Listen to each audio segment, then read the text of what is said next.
وعلى آلہ واصحابہ اجمعین اما بعد فاعوذ باللہ من الشیطان الرجیم بسم اللہ الرحمن الرحیم قال اللہ تعالی وتبارک فی القرآن المجید والفرقان الحمید یا الذین آمنوا قوا انفسکم واہلیکم نارا صدق اللہ العظیم وصدق رسولہ النبی الکریم الرؤوف الرحیم اللہم نور قلوبنا بالقرآن وزین اخلاقنا بالقرآن وادخلنا الجنۃ بالقرآن ونجنا من النار بالقرآن قال اللہ تعالی فی شان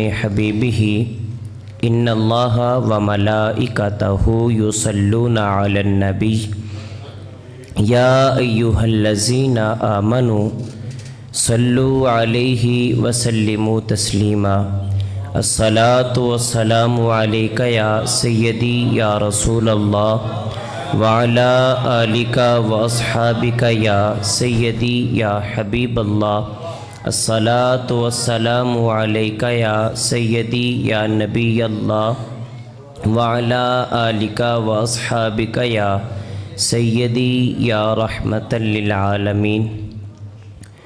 اللہ جل وعلا کی حمد و ثنا کے بعد حضور نبی اکرم شفیع امم رسول محتشم نبی مکرم اللہ کے پیارے امت کے سہارے رب کے محبوب دانائے غیوب مالک رقاب امم فخر عرب و عجم والی کون و مکان سیاہ لا مکان سید انس و جاں سرور لالا رخاں نیر تاباں سرنشین محوشاں ماہ خوباں شہنشاہ حسینہ تتمہ دوراں سرخیل زہرہ جمالاں جلوہ صبح ازل نور ذات لم یزل باعث تکوین عالم فخر آدم و بنی آدم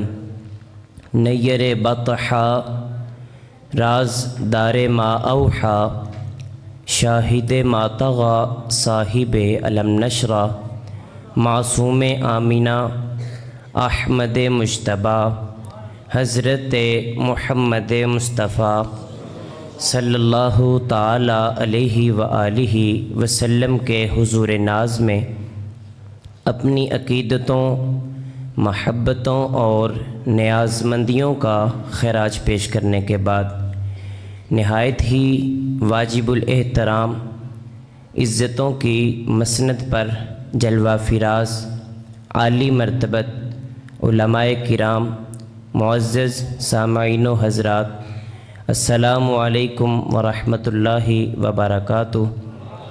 اللہ رب العزت کی توفیق سے ہمیں یہاں ذکر خیر کی سعادت مندیاں نصیب ہو رہی ہیں۔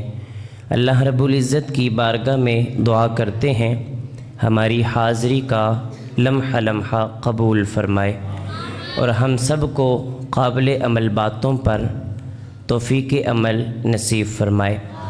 لمحہ لمحہ آپ کی توجہ کا طلبگار رہوں گا، چند ایک اہم باتیں آپ کے گوش گزار کر کے اپنی بات کو مکمل کر لوں گا، اس دعا کے ساتھ کہ اللہ تعالی ہم سب کو صراط مستقیم کے اوپر چلنے کی توفیق عطا فرمائے۔ اللہ تعالیٰ نے قرآن مجید فرقان حمید کے اندر ارشاد فرمایا یا ایہا الذین آمنوا قوا انفسکم واہلیکم نارا، اے ایمان والو خود بھی اور اپنے اہل و عیال کو بھی جہنم کی آگ سے بچاؤ۔ جہنم اس کے غضب کی جا ہے جو کافروں اور نافرمانوں کا ٹھکانہ ہے۔ یہ دنیا کی آگ کا ایندھن لکڑیاں ہیں جبکہ جہنم کی آگ کافروں اور پتھروں سے جلائی جاتی ہے، جس پر فرشتے مقرر ہیں جو کسی پر رحم نہیں کریں گے۔ روایت کے لفظ ہیں، اللہ کے رسول صلی اللہ علیہ وآلہ وسلم نے ارشاد فرمایا، اگر جہنمی کو جہنم سے نکال کر دنیا کی آگ کے اندر ڈال دیا جائے تو وہ چین کی نیند سو جائے، اتنی سخت آگ ہے۔ جلتے چراغ پہ ایک خوبرو جوان نے اپنا ہاتھ بڑھایا، جھٹکے میں ہی واپس کھینچ لیا۔ سامنے حسن سج سنور کے کھڑا تھا، اس کو خطاب کرتے ہوئے کہا، یہ دنیا کی آگ کو میں برداشت نہیں کر سکتا، جہنم کی آگ کا مقابلہ کیسے کروں گا؟ چٹی چادر پھمنا والی تے داغ نہ لاویں جنیا، پھر نہ آکھیں حشر دہاڑے حال ربا کی بنیا۔ اس کو مخاطب کر کے کہا، خود بھی اس رسوائی سے بچ اور مجھے بھی بچا۔ جہنم کی آگ صاحب تارکول کی طرح ہوگی، لکھ کی طرح ہوگی۔ یہ دنیا کی آگ کی عادت ہے، یہ تھوڑی دیر کے لیے آتی ہے اور ہر چیز کو جلا کے خاک کا ڈھیر بناتی ہے، لیکن جہنم کی آگ جو ہے وہ تو جسموں کے ساتھ ہی چسپاں کر دی جائے گی، اتنی سخت آگ ہے۔ فرمایا اس سے خود بھی بچو اور اپنے اہل و عیال کو بھی بچاؤ۔ ایک بڑھیا کسی صاحب نظر کی بارگاہ کے اندر حاضر ہوئی اور جا کر عرض کرتی ہے، حضور والا، میرے بچے بڑے نالائق ہیں، صبح کے وقت ان کو نماز کے لیے بیدار کرتی ہوں، وہ اٹھتے نہیں ہیں، خواب خرگوش کے مزے لیتے ہیں، میں ان کی آخرت کے بارے میں بڑی فکر مند ہوں، کوئی عمل کوئی وظیفہ تو بتائیں کہ میرے بچے جو ہیں صبح کے وقت اٹھ کر اپنے رب کے حضور سجدوں کا خراج پیش کیا کریں، کوئی عمل کوئی وظیفہ ہے؟ تو آپ فرماتے ہیں، بہن میرا ایک سوال ہے۔ تو وہ خاتون کہنے لگی، حضور آپ حکم فرمائیں۔ تو وہ کہتے ہیں، بہن جس کمرے کے اندر تیرے بیٹے سوئے ہوئے ہیں، اگر اس کمرے کے اندر آگ لگ جائے تو تو کیا کرے گی؟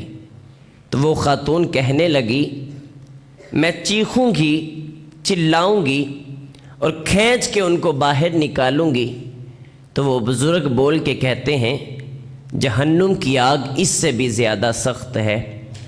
ترمذی کی روایت ہے، حضرت ابو ہریرہ راوی ہیں، میرے نبی فرماتے ہیں، قال اوقد علی النار 1000 سنۃ حتی احمرت ثم اوقد علیہا 1000 سنۃ حتی ابیضت ثم اوقد علیہا 1000 سنۃ حتی اسودت فہی سوداء مظلمۃ۔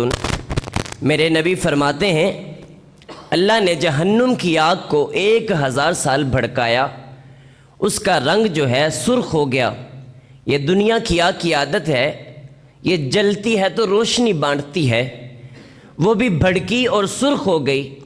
پھر اللہ نے 1000 سال مزید بھڑکایا تو اس کا رنگ جو ہے سفید ہو گیا۔ پھر جہنم کی آگ کو 1000 سال بھڑکایا گیا تو اس کا رنگ سیاہ ہو گیا۔ میرے حضور فرماتے ہیں، جہنم کی آگ کا رنگ آج بھی سیاہ کا سیاہ ہے، اور کہا اس سے خود بھی بچو اور اپنے اہل و عیال کو بھی بچاؤ۔ حضرت عمر فاروق رضی اللہ تعالی عنہ اللہ کے رسول صلی اللہ علیہ وآلہ وسلم کی خدمت میں حاضر ہوتے ہیں اور حاضر ہو کے عرض کرتے ہیں، بندہ نواز خود تو بچنے کی پوری کوشش کرتے ہیں، اپنے اہل و عیال کو جہنم کی آگ سے کیسے بچائیں؟ تو اللہ کے رسول صلی اللہ علیہ وآلہ وسلم نے ارشاد فرمایا کہ اللہ تعالیٰ نے جن کاموں کے کرنے کا تمہیں حکم دیا ہے وہ اپنے گھر والوں کو دو، جن کاموں سے اللہ نے تمہیں منع کیا ہے اپنے گھر والوں کو اس سے روکو۔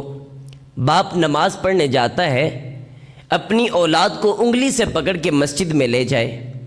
اگر باپ راتوں کو اٹھ اٹھ کر قرآن پڑھنے کا مزاج رکھتا ہے تو وہ یہ عادت اپنی اولاد کے اندر بھی ڈالے۔ اگر کوئی باپ کسی دکھی کے کام آتا ہے، کسی بے سہارے کو سہارا دیتا ہے، یتیموں کو گلے لگاتا ہے، اخلاق حسنہ کے ساتھ کسی کے ساتھ بات کرتا ہے، تو یہ عادات اپنی اولاد کے اندر بھی ڈالے۔ یہ اچھے طریقے جو ہیں، اچھی عادات جو ہیں، اپنے گھر والوں کو بھی سکھائے۔ تو اولاد کو نیک بنانے کا سب سے آسان اور بہترین طریقہ یہ ہے کہ ہم خود نیک بن جائیں۔ جب ہم خود نیک بنیں گے، اولاد خود بخود ہی نیک بن جائے گی۔ میں ایک بہت بڑے مذہبی اسکالر کی بارگاہ میں حاضر ہوا۔ میں نے ان سے عرض کیا، حضور والا مجھے ایک نصیحت ارشاد فرمائیں۔ چھوٹی سی بات تھی لیکن سیدھی دل کو آ لگی۔ آپ فرمانے لگے، بیٹا خود کو مؤثر بنا لو۔ توجہ چاہوں گا، صاحب ہم خود مؤثر نہیں ہوتے اور ہمارا پیغام بھی پھر مؤثر نہیں ہوتا۔ والدین کو نمونہ بننا ہوگا۔ وہ والدین اولاد کے ہوں یا استاد کی صورت کے اندر ہوں یا کسی بھی معلم یا مدرس کی صورت میں ہوں، لیکن جو بڑا شخص ہوگا، جو منصب خلافت کے اوپر فائز ہوگا، جس کے پاس جو عہدہ، جو درجہ ہوگا، اس کے مطابق جو ہے اس کو اپنا کردار بہتر کرنا ہوگا۔ اگر ہم خود مؤثر بنیں گے تو پھر نسلوں کے اندر جو ہے اس کی تاثیر پیدا ہوگی۔ گفتار سے نہیں، کردار سے نسلیں سورا کرتی ہیں۔ صاحب بہت بڑی بات یہ ہے کہ ہمارے بچے ہمارے ہاتھوں سے کیوں نکلتے ہیں؟ اس کی ایک وجہ یہ ہے کہ ہم اپنی اولاد کو وقت نہیں دیتے۔ اگر ہم اپنی اولاد کو وقت دیتے تو شاید آج زمانے کے اندر نتائج مختلف ہوتے۔ دیکھیں، ہم نے جس میدان کے اندر محنت کی، اللہ نے اس کا ہمیں صلہ بھی دیا، اس کا اجر بھی دیا۔ آج ہم جہاں بھی 10-20 لوگ بیٹھتے ہیں تو اپنی غربت کے زمانے کی کہانی چھیڑتے ہیں اور کہتے ہیں کہ غربت کی لکیر سے اٹھا، آج معیشت آسمان کو چھو رہی ہے، آج میری معیشت کا ستارہ اوج ثریا تک پہنچا ہوا ہے، اتنا چھوڑ کے جاؤں گا 7 نسلیں بھی کھائیں تو کبھی ختم نہ ہو۔ آج ہم نے اپنی اولاد کو 10 کروڑ کا گھر بھی خرید کے دیا، ہر ایک بیٹے کے لیے الگ الگ گاڑی بھی چھوڑی۔ جس میدان کے اندر صاحب ہم نے محنت کی، اس کا ہمیں نتیجہ بھی ملا، اس کا ہمیں رزلٹ بھی ملا، لیکن ہم نے یہ منظر اپنی آنکھوں سے دیکھا ہے کہ جب والدین کی آنکھیں بند ہوتی ہیں تو اولاد جو ہے جائیداد کے اوپر جھگڑتی ہے، بھائی بھائی کا گریبان پکڑ رہا ہوتا ہے، باپ کو منا من مٹی کے نیچے چھوڑ آئے، خود اے سی والے کمرے کے اندر ہوتے ہیں، مدارس سے حفاظ کو لا کر باپ کی قبر کے اوپر بٹھا دیا۔ میں اس بات کی نفی نہیں کرتا، علماء کرام اور حفاظ جو بھی تلاوت کرتے ہیں، تلاوت تو دور کی بات ہے، ان کا آ جانا ہی اتنا برکت ہو جاتا ہے کہ اللہ اصالہ ثواب مرحوم تک پہنچا دیتا ہے۔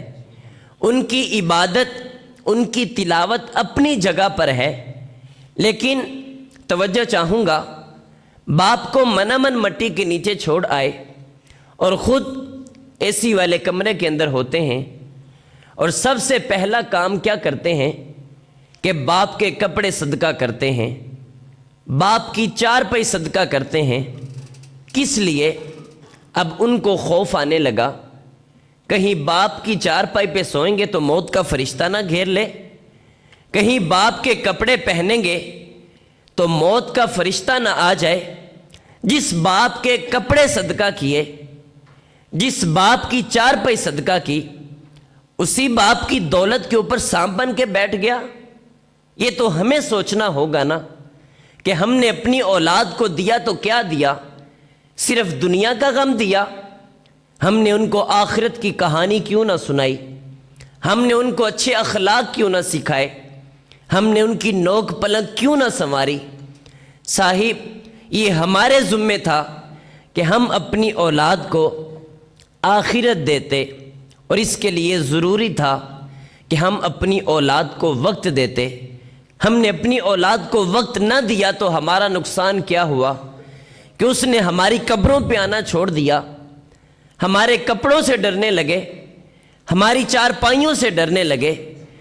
کاش ہم اپنی اولاد کو آخرت دیتے، اور آخرت دینے کے لیے ضروری تھا کہ ہم اپنی اولاد کو وقت دیتے۔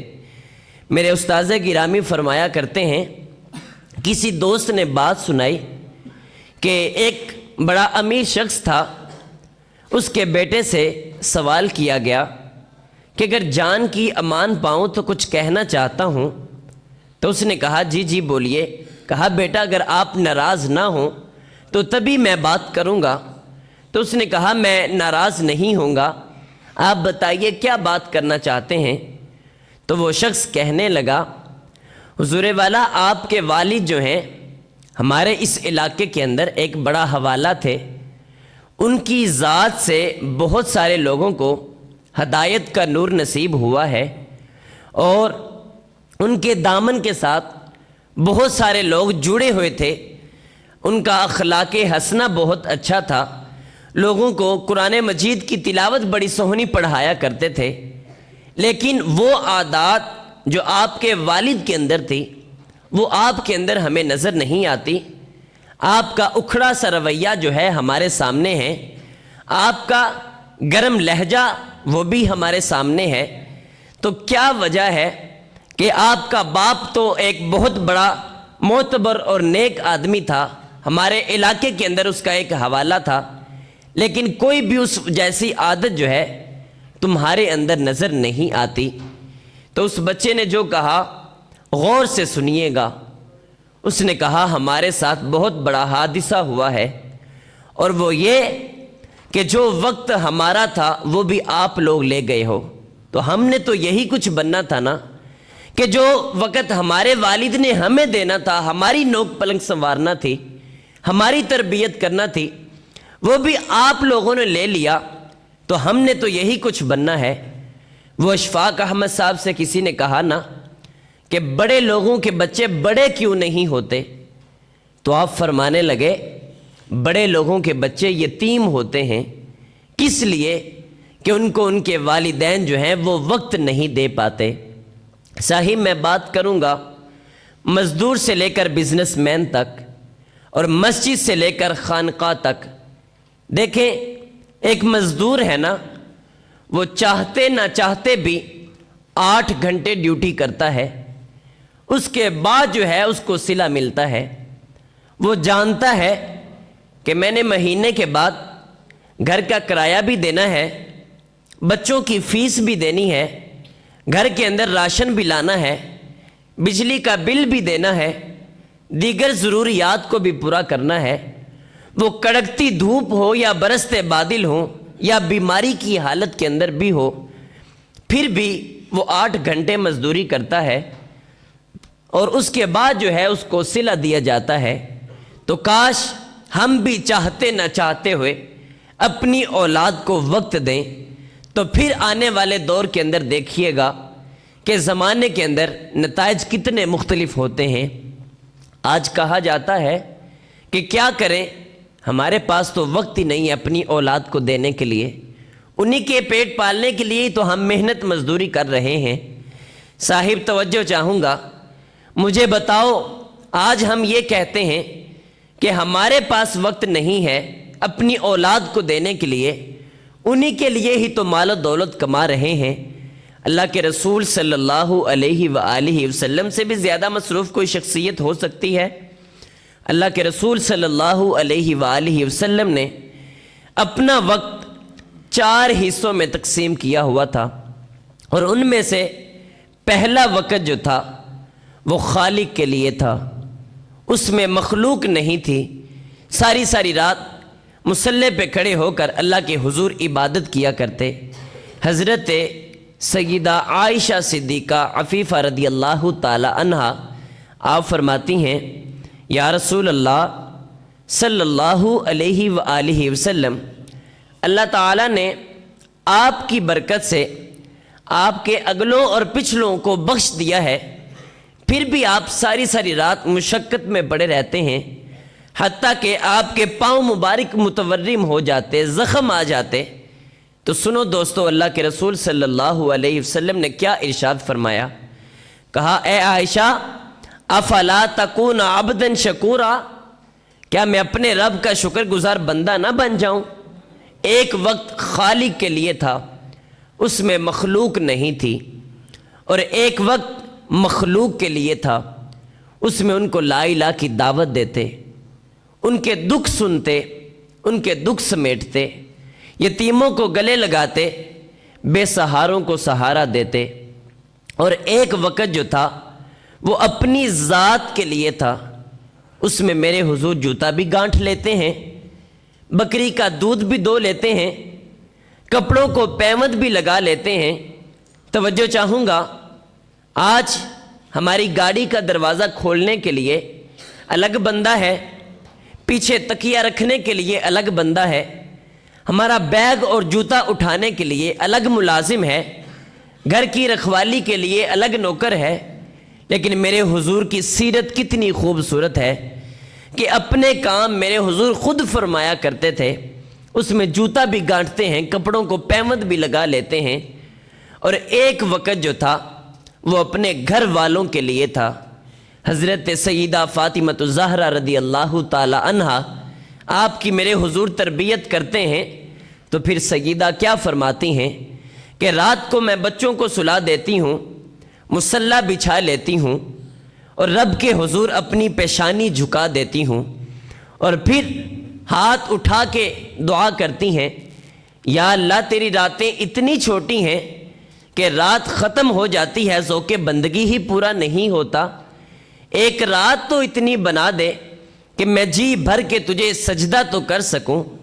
اللہ اکبر، یہ کون کہہ رہی ہیں؟ حضرت سیدہ فاطمہ الزہرا رضی اللہ تعالی عنہا۔ تو صاحب یہ تربیت کا اثر ہے نا کہ سجدوں کا گھر سے ماحول ملا تو سجدے نسلوں کے اندر آئے۔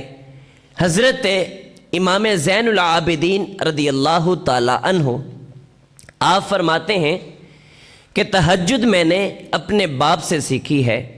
توجہ چاہوں گا، حضرت امام زین العابدین فرماتے ہیں میں نے اپنے باپ سے تہجد سیکھی ہے، اور آپ فرماتے ہیں کہ میں نے ساری ساری رات اپنی والدہ کو حضرت سیدہ فاطمہ الزہرا رضی اللہ تعالی عنہا کو مصلی پہ کھڑے دیکھا، اور سیدہ کیا فرماتی ہیں کہ میں نے ساری ساری رات اللہ کے حضور کو رب کے حضور کھڑے دیکھا، گھر سے سجدوں کا ماحول ملا، سجدے نسلوں کے اندر آئے، اور میدان کربلا کے اندر، کربلا کے چٹیل میدان کے اندر جب حسین ابن علی رضی اللہ تعالی عنہ اپنی آل و اولاد کٹوا رہے تھے اور خود بھی سجدے کے اندر سر رکھ کر سبحان ربی الاعلیٰ کے نغمے آلامتے ہیں، تو اقبال خراج عقیدت کس کو پیش کرتا ہے؟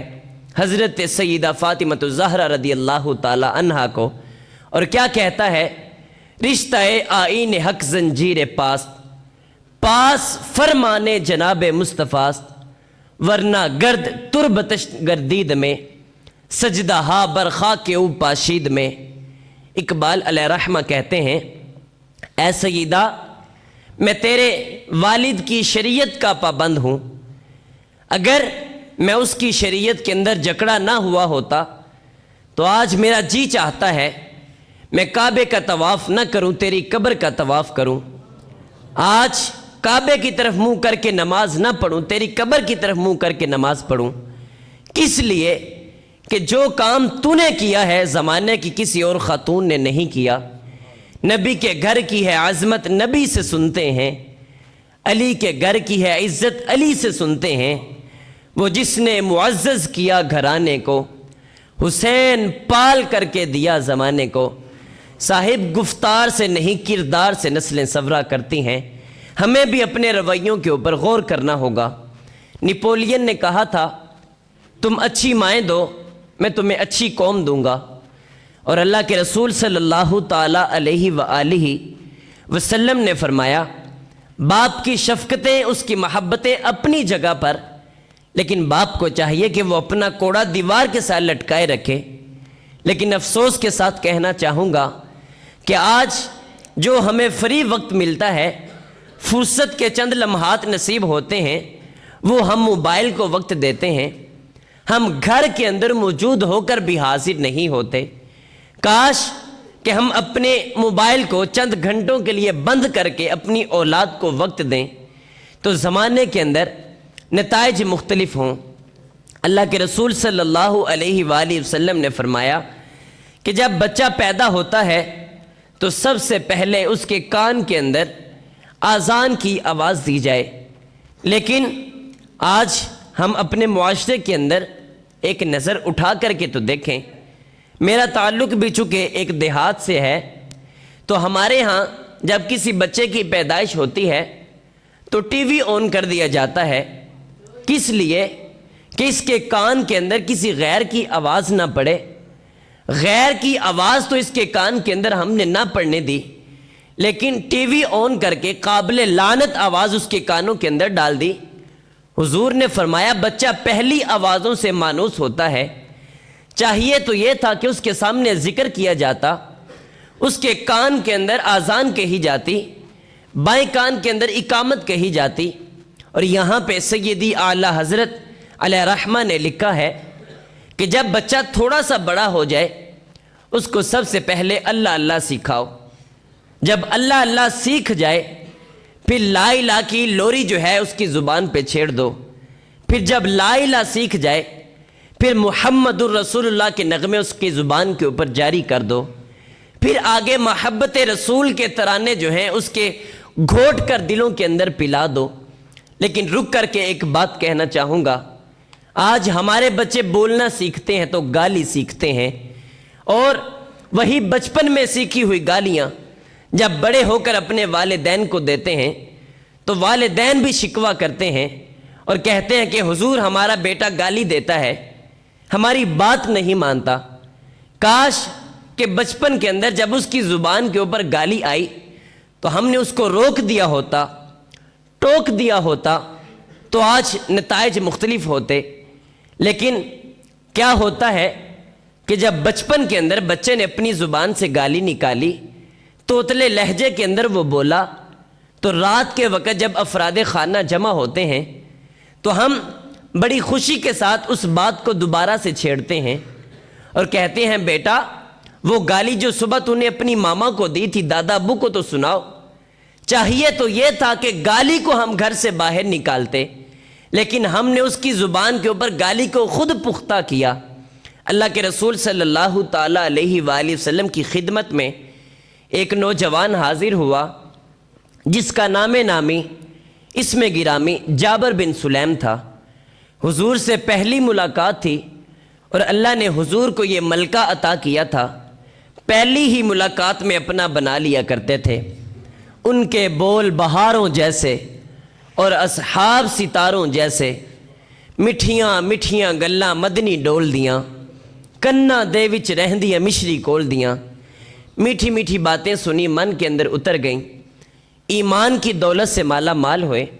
اٹھ کر جانے لگے تو عرض کرتے ہیں بندہ نواز میری جھولی کے اندر کچھ حکمت کے موتی ڈال دیجئے، جو ابھی ابھی ایمان لایا ہے میرے حضور نے اس کو کیا نصیحتیں ارشاد فرمائیں۔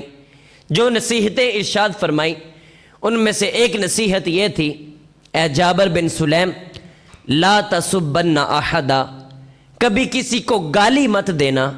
اور حضرت جابر بن سلیم فرماتے ہیں کسی انسان کو گالی دینا تو دور کی بات ہے، حضور کے اس فرمان کے بعد میں نے کبھی کسی جانور کو بھی گالی نہیں دی۔ ہمیں سوچنا ہوگا نا، ہمیں اپنے رویوں کے اوپر غور کرنا ہوگا کہ ہمارے بچے بولنا سیکھتے ہیں تو گالی سیکھتے ہیں۔ ہم نے ان کی زبان کے اوپر اللہ کے رسول صلی اللہ تعالیٰ علیہ وآلہ وسلم کی میٹھی میٹھی باتیں لانی ہے اور گالی کے ماحول کو گھر سے ہی ختم کرنا ہے۔ آؤ تمہیں ایک ماں کی کہانی سناؤں۔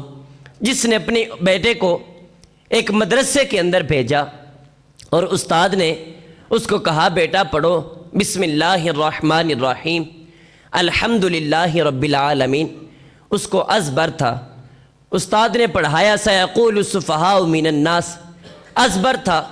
استاد نے کہا بیٹا پڑھو سیقول تلک الرسل فضلنا بعضهم علی بعض، ازبر تھا۔ 14 پارے بچے نے سنا دیے۔ استاد بڑے متاثر ہوئے، کہا بیٹے تیری منزل بہت اچھی ہے، ہجے خوب ہیں، انداز تلاوت بھی بڑا پیارا ہے، جہاں سے 14 پارے تو نے تلاوت کیے ہیں، حفظ کیے ہیں، بقیہ 16 بھی وہیں سے یاد کر لیتا۔ تو حضرت بختیار کاکی علیہ رحمہ فرماتے ہیں استاد جی میں نے کسی سے کسی مدرسے کے اندر کسی استاد سے زانوِ تلمس طے نہیں کیا۔ کہا بیٹا یہ پھر دولت پائی کہاں سے؟ کہا استاد جی میری والدہ جو تھی وہ 14 پاروں کی حافظہ تھی، میں نے سن کر ان سے یاد کر لیا ہے۔ ماں اگر قرآن مجید کی تلاوت کرے بیٹا قاری قرآن بنتا ہے، اور ماں اگر سونے محمد پہ درود بھی پڑھے اور بیٹے کو دودھ بھی پلائے تو میدان کربلا کے اندر حسین ابن علی جو ہے نیزے کی نوک کے قرآن نہیں سنائے گا۔ یہ حسین ابن علی کی دودھ کی تاثیر کا اثر ہے جو حضرت سیدہ فاطمہ الزہرا رضی اللہ تعالی عنہا نے آپ کو پلایا، اور ساتھ ساتھ سونے محمد پہ درود بھی پڑھا، تو پھر دشت نینوا کو بھی میدان کربلا بنا دیا۔ گھر سے ماحول ملتا ہے، پھر جو ہے نسلوں کے اندر دین آتا ہے۔ اگر ہمارے گھروں کے اندر ہی دین موجود نہیں ہوگا تو نسلوں کے اندر دین نہیں آئے گا۔ وقت سمٹ گیا، آخری بات کر کے اپنی بات کو مکمل کرنا چاہوں گا۔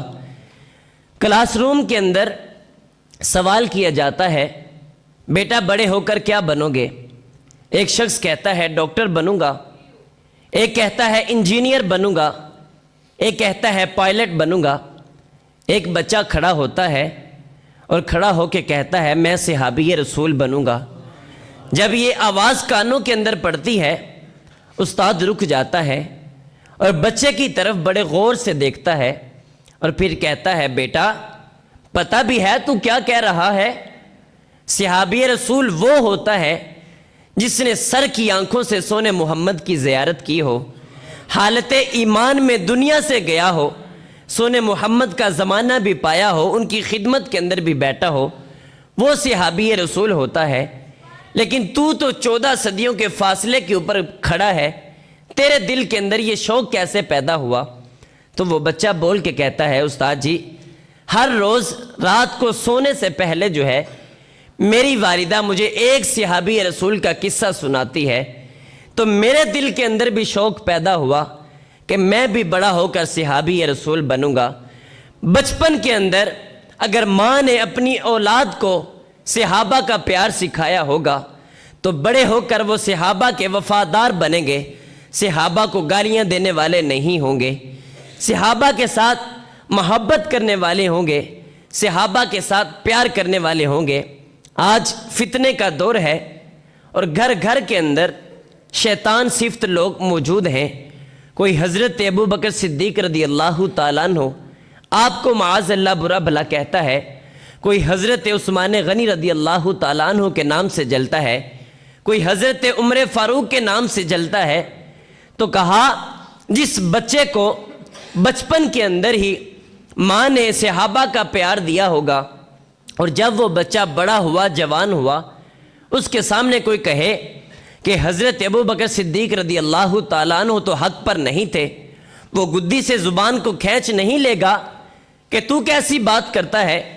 میری ماں نے تو بچپن کے اندر ان کا پیار مجھے سکھایا تھا اور کہا تھا کہ میرے حضور حضرت ابو بکر صدیق رضی اللہ تعالیٰ عنہ آپ کے بارے میں فرمایا کرتے تھے میں نے جس کو بھی دین دیا اس نے تدبر اور تعمل سے کام لیا، میں نے ابو بکر کو دین دیا اس نے جھولی کے اندر ڈال لیا۔ کہا ابو بکر تو وہ ہیں جس کے بارے میں میرے رسول فرمایا کرتے تھے کہ ابو بکر اس کے سارے احسانات جو ہیں میں دنیا کے اندر نہیں چکا سکا، اس کے علاوہ جس کے بھی احسانات تھے میں نے چکا دیے، کل قیامت کے دن ہی ابو بکر کے احسان جو ہے میرا رب چکائے گا۔ اور کوئی شخص یہ کہے کہ مجھے عمر سے اس وجہ سے اختلاف ہے کہ اس کا نام عمر ہے، تو وہ گدی سے بچہ زبان کھینچ نہیں لے گا کہ عمر کے بارے میں تو میری ماں نے بتایا تھا کہ اللہ کے رسول صلی اللہ علیہ وآلہ وسلم فرماتے ہیں عمر تو مراد رسول ہے، اور اگر میرے بعد کوئی نبی ہوتا تو وہ عمر ہوتا۔ کاش کہ ہم اپنی اولاد کو صحابہ کا پیار سکھائیں۔ ایک لمحہ کے لیے غور تو کریں کہ آج ہماری اولاد کو صحابہ کے نام آتے ہیں؟ نہیں آتے۔ ہماری اولاد کو فلموں کی سٹوریاں اور کہانیاں تو آتی ہیں، ان کے ایکٹروں کے نام تو آتے ہیں، وہ ڈرامے کی کہانیاں تو ہمارے بچوں کو آتی ہیں، لیکن صحابہ کے نام کیوں نہیں آتے؟ کیونکہ ہم نے ان کو بچپن کے اندر سکھائے ہی نہیں ہیں۔ کاش کہ ہم اپنی اولاد کو صحابہ کا پیار سکھاتے، اہل بیت کی محبت سکھاتے۔ منصور علی ایک بہت بڑا رائٹر گزرا ہے، وہ کہتا ہے کہ میں نے کلاس روم کے اندر ایک بچے سے سوال کیا، بیٹا بڑے ہو کر کیا بنو گے؟ تو وہ بچہ کہتا ہے کہ میں بڑا ہو کر نور الدین زنگی بنوں گا۔ جانتے ہیں نور الدین زنگی کون ہے؟ جس کے خواب کے اندر اللہ کے رسول صلی اللہ علیہ وآلہ وسلم تشریف لائے۔ میں سو جاؤں یا مصطفیٰ کہتے کہتے، کھلے آنکھ صلی اللہ کہتے کہتے، حضور علیہ السلام نور الدین زنگی کے خواب کے اندر تشریف لائے اور کہا نور الدین، دو چتکبرے کتے جو ہیں میری قبر انور کی طرف بڑھ رہے ہیں۔ حضرت نور الدین زنگی جو ہیں اپنے بستر سے اٹھے، مصلی بچھایا اور رونا شروع کر دیا کہ یا اللہ خیر ہو مدینہ پاک میں۔ دوسری رات آئی تو پھر میرے حضور خواب کے اندر تشریف لائے، کہا نور الدین میں کہہ رہا ہوں وہ میری طرف بڑھ رہے ہیں۔ پھر اٹھے اور پھر مصلی بچھایا، پھر رونا شروع کر دیا۔ تیسری رات جب خواب کے اندر حضور علیہ السلام تشریف لائے اور کہا نور الدین میں تجھے کہہ رہا ہوں کہ وہ میری طرف بڑھ رہے ہیں، تو نور الدین زنگی اٹھے، اس کی بار مصلی نہیں بچھایا بلکہ مدینے کی طرف دوڑ لگا دی۔ 20 دنوں کا سفر جو تھا صرف 16 دنوں کے اندر طے کیا اور ان لوگوں کو پکڑ کر واصل نار کیا، اور پھر مدینے کی گلیوں میں روتے ہیں کہ میرا انتخاب کیا اللہ کے رسول صلی اللہ تعالیٰ علیہ وآلہ وسلم نے، یہ میرے بخت، یہ میری قسمت کے حضور نے میرا انتخاب کیا۔ تو کلاس روم کے اندر سوال کیا کہ بیٹا بڑے ہو کر کیا بنو گے؟ تو وہ بچہ بول کے کہتا ہے کہ میں نور الدین زنگی بنوں گا۔ تو منصور علی کہتا ہے کہ میں نے اس بچے کو کہا کہ یہ تیرے دل کے اندر شوق کیسے پیدا ہوا، کہ یہ محبت کہاں سے آئی؟ تو اس نے کہا کہ میری والدہ نے مجھے بچپن میں سکھایا تھا کہ اگر تو بڑا ہو کے نور الدین زنگی بنے گا نا تو خواب کے اندر مصطفیٰ تمہیں زیارت سے مشرف فرمائیں گے۔